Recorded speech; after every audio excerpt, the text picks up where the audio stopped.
আসসালামু আলাইকুম গাইস, আপনারা জানেন যে আমাদের গেমের মধ্যে মোহাম্মদ সালাহ এবং বেন ডায়েক চলে আসছে। তো আমার কাছে 1100-এর মতো কয়েন আছে। তো আমি স্পিন করে দেখি কোনো একটা কার্ড পাই কিনা।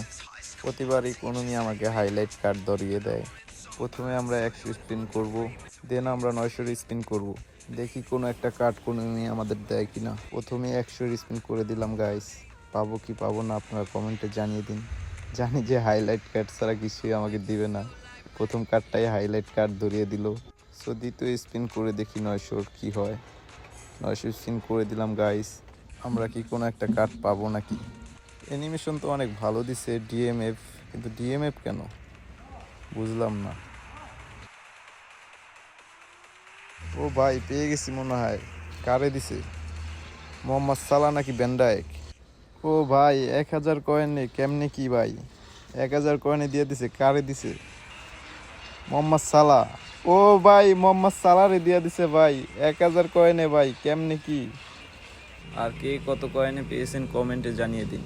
আর যারা চ্যানেলে নতুন ভাই, চ্যানেলটা সাবস্ক্রাইব করে দিন।